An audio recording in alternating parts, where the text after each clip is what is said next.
The Holy Bible, King James Version, Colossians 3, read from the Amplified Bible. If then you have been raised with Christ to a new life, thus sharing his resurrection from the dead, aim at and seek the rich eternal treasures that are above, where Christ is, seated at the right hand of God. And set your minds and keep them set on what is above, the higher things, not on the things that are on the earth. For as far as the world is concerned, you have died, and your new, real life is hidden with Christ in God.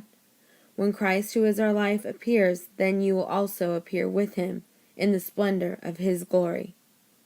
So kill, deaden, deprive of power, the evil desire lurking in your members, those animal impulses and all that is earthly in you that is employed in sin, sexual vice, impurity, sensual appetites, unholy desires, and all greed and covetousness, for that is idolatry. It is on the account of these very sins that the holy anger of God is ever coming upon the sons of disobedience, those who are opposed to the divine will, among whom you also once walked when you were living in and addicted to such practices. But now put away and rid yourselves completely of all these things: anger, rage, bad feeling toward others, curses and slander, and foul-mouthed abuse, and shameful utterances from your lips.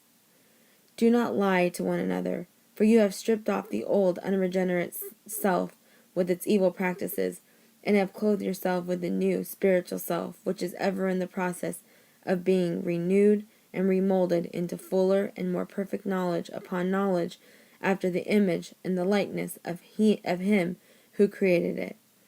In this new creation all distinctions vanish. There is no room for, and there can be neither Greek nor Jew, circumcised nor uncircumcised, nor difference between nations, whether alien, barbarians, who are the most savage of all, nor slave of free men.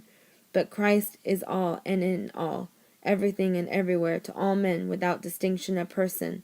Clothe yourselves, therefore, as God's own chosen ones, his own picked representatives, who are purified and holy and well beloved by God himself, by putting on behavior marked by tender-hearted pity and mercy, kind feeling, a lowly opinion of yourself, gentle ways, and patience, which is tireless and long-suffering, and has the power to endure whatever comes with good temper. Be gentle and forbearing with one another, and if one has a difference, a grievance, or complaint against another, readily pardoning each other, even as the Lord has freely forgiven, you must also forgive. And above all these things, put on love, and enfold yourselves with the bond of perfectness, which binds everything together completely in ideal harmony. And let the peace, soul harmony, which comes from Christ, rule. Act as umpire continually in your hearts, deciding and settling with finality all questions that arise in your minds, that the peaceful state, to which as members of Christ, one body, you are also called to live and be thankful, appreciative, giving praise to God always. Let the word spoke by Christ the Messiah have its home in your hearts and minds, and dwell in you in all its richness, as you teach and admonish and train one another in all insight and intelligence and wisdom in spiritual things, and as you sing psalms and hymns and spiritual songs, making melody to God with his grace in your hearts.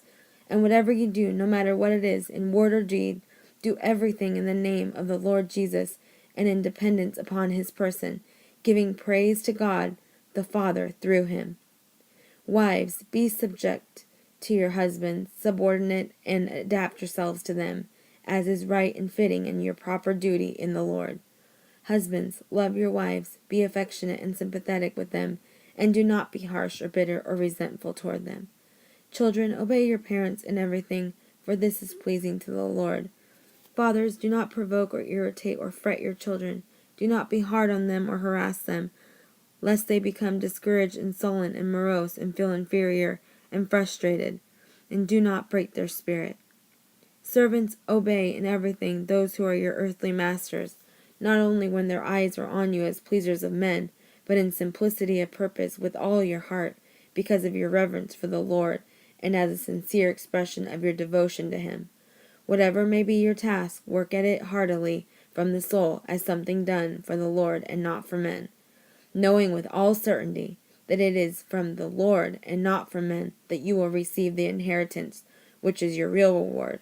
The one whom you are actually serving is the Lord Christ, the Messiah.